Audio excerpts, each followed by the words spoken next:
Ya, Presiden mengatakan saya bukan manusia sempurna, manusia biasa dan tidak bisa dan menyadari tidak bisa memenuhi harapan semua pihak.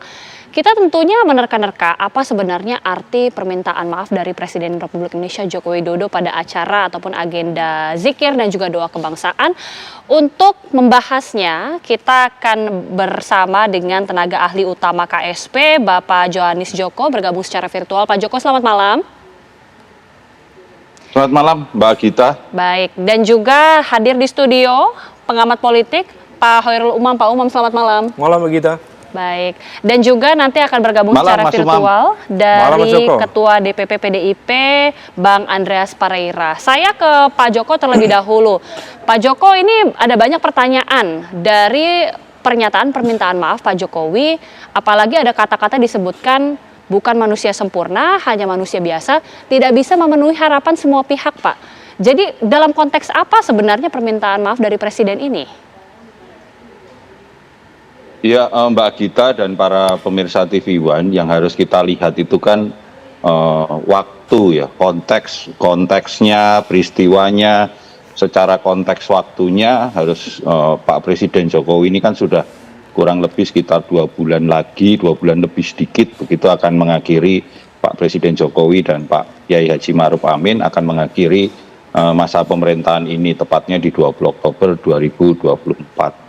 Nah, peristiwanya adalah peristiwa doa dan zikir, di mana peristiwa doa dan zikir kalau menurut hemat kami ini kan sebuah peristiwa kegiatan yang penuh makna kontemplatif, makna penuh reflektif begitu.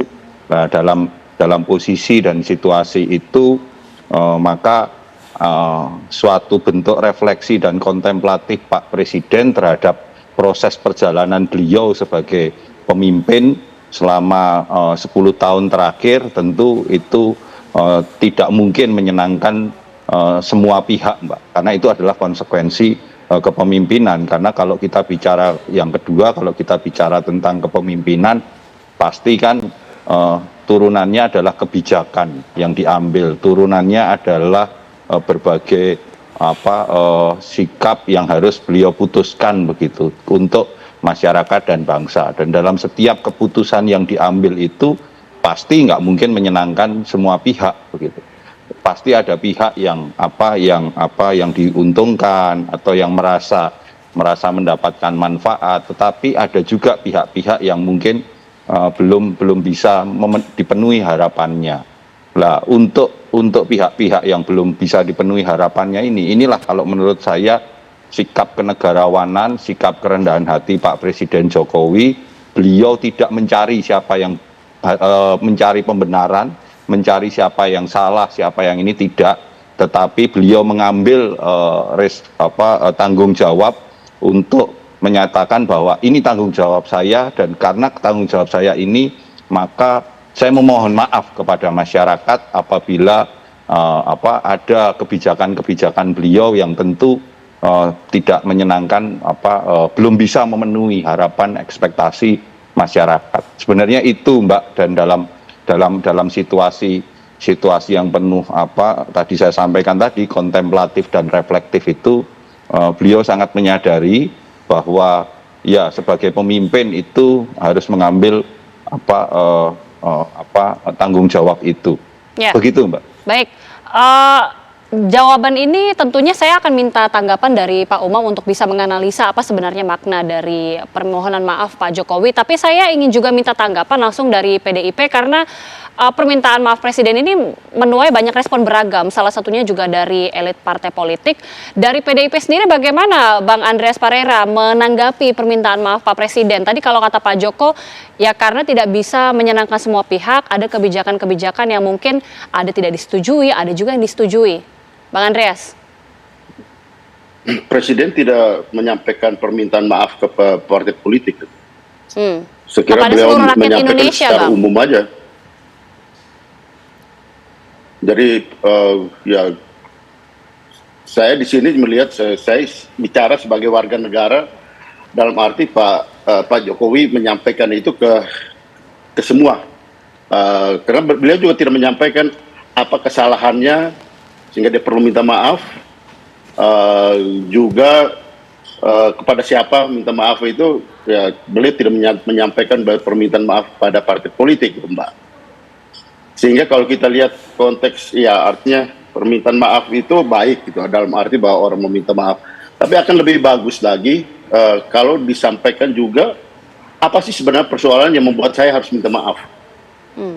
Saya kira di situ akan lebih jelas buat ya tujuan ketika kita menyampaikan permohonan maaf tersebut. Saya berbuat kesalahan apa gitu ya. Jangan sampai ini karena mungkin juga karena beberapa waktu yang lalu ada tulisan-tulisan yang dari beberapa media menyangkut nawa dosa atau apalah gitu tuh. Sehingga apakah ini yang perlu diminta maafkan kepada masyarakat gitu. Nah, saya tidak melihat bahwa ya makna dari permintaan maaf ini agak jelas gitu dalam arti konteks permintaan maaf itu gitu.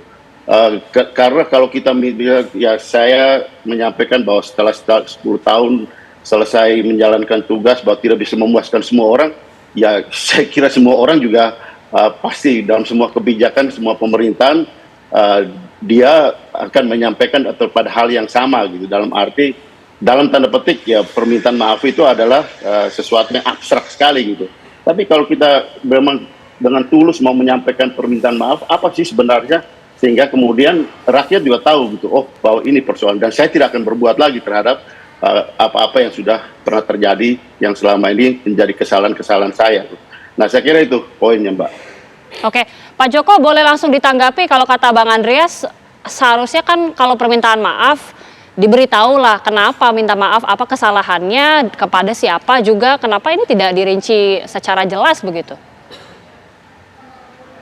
Ya, ini kan sekali lagi Mbak, ini forumnya kan forum doa dan zikir yang penuh nuansa kontemplatif, penuh nuansa reflektif gitu.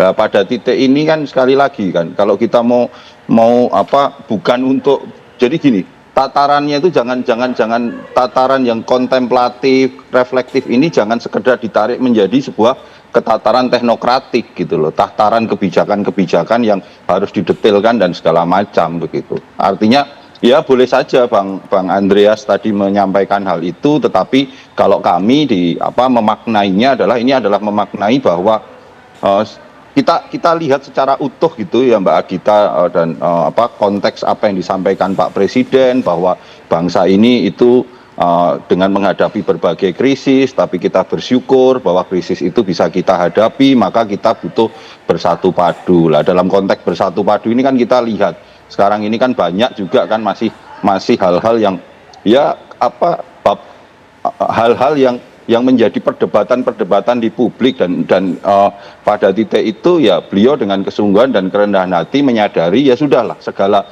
apa yang terjadi itu itu tanggung jawab pemimpin begitu, dan dalam tanggung jawab pemimpin itu beliau ya tidak mungkin menyenangkan berbagai pihak, pasti akan menimbulkan pro kontra. Sementara kita hari ini butuh persatuan, kita butuh saling bantu, saling ini, tanggung jawab saya sebagai pemimpin untuk meminta maaf kepada publik begitu. Sebenarnya pada tataran itu begitu Mbak. Kalau terkait dengan apakah salah benar atau kebijakan itu debatable sekali lah. Itu bisa panjang gitu perdebatannya. Tapi Baik. kan ini satu bentuk sikap kenegarawanan, sikap kerendahan hati, dan untuk menyampaikan hal-hal yang ya sudah, ayo kita bersama-sama kita melihat menatap ke depan yang ada tantangan-tantangan lain yang harus kita beresi bersama untuk Indonesia bisa lebih maju pada periode-periode berikutnya. Baik, Pak Joko. Begitu, Mbak. Oke, kalau gitu saya boleh minta tanggapan langsung dari Pak Umam, karena kita masih tentunya berusaha menafsirkan ya, apa sih sebenarnya permintaan maaf dari Presiden ini. Kalau kata Bang Andreas ya seharusnya dirinci saja, salahnya tuh apa sebenarnya, jangan jadi terkesan mengawang. Tapi kalau kata Pak Joko sebenarnya ya sebagai seorang negarawan ya memang meminta maaf atas segala kesalahan, baik yang menyenangkan maupun tidak. Ya, Mbak Gita, dalam konteks ini tentu yang disampaikan oleh Pak Presiden, momentumnya seperti yang disampaikan oleh Mas Joko tadi, bahwa momentumnya adalah acara zikir dan doa. Memang nuansanya nuansa generik ya, religi dan kontemplatif tadi dalam istilah Mas Joko.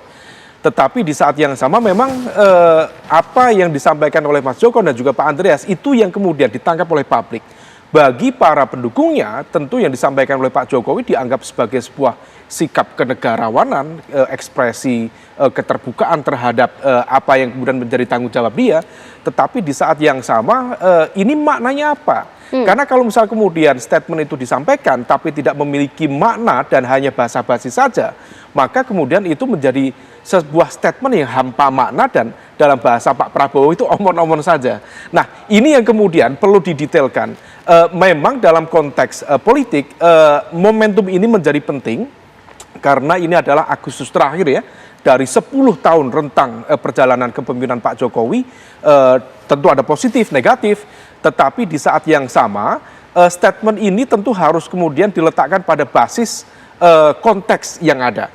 Bisa saja dalam konteks tertentu, statement permintaan maaf ini adalah bagian dari strategi untuk menyelamatkan citra publik di akhir masa jabatan yang dalam konteks ini tentu bisa mengalihkan kontroversi atau kritik yang selama ini atau terutama belakangan ini dialamatkan kepada Pak Jokowi. Tapi kan masih 2 bulan lagi, masih bulan 2 Oktober. bulan lagi untuk rentang kekuasaan 10 tahun itu sangat-sangat di ujung.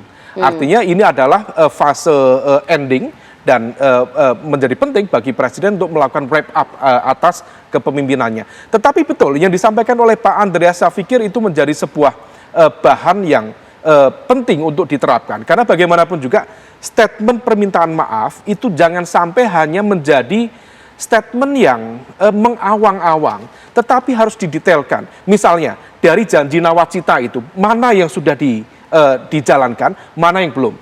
Tentu dalam approval rate yang tinggi ada beberapa yang sudah dianggap berhasil dijalankan, tetapi yang belum itu didetailkan. Supaya apa? Supaya karakter keberlanjutan atau continuation dalam konteks pemerintahan itu menjadi clear. Apakah nawacita itu memiliki keterkaitan dengan astacita ataukah sebenarnya itu disengage sama sekali. Nah, momentum permintaan maaf ini seharusnya kemudian menjadi bahan masukan terutama bagi teman-teman di pemerintahan. Mas Joko dari KSP barangkali bisa menjembatani itu supaya kemudian apa sih titik-titik lemah yang kemudian bisa diperkuat, diperbaiki dalam konteks pemerintahan yang akan datang. Oke, Mas Joko, ini kan menjadi pertanyaan juga karena ternyata permintaan maaf Presiden mungkin tujuannya karena memang dalam konteks kebangsaan, konteks zikir, tapi banyak kemudian jadi multitafsir, dimaknai sebagai terkesan mengawang atau bahkan ada yang mengatakan terkesan berbasa-basi saja, Pak Joko. Nanti boleh dijawab usai jeda seperti apa sebenarnya makna dari permintaan maaf ini dan apa sebenarnya tujuannya, tapi boleh dijawab usai jeda saat lagi kami kembali.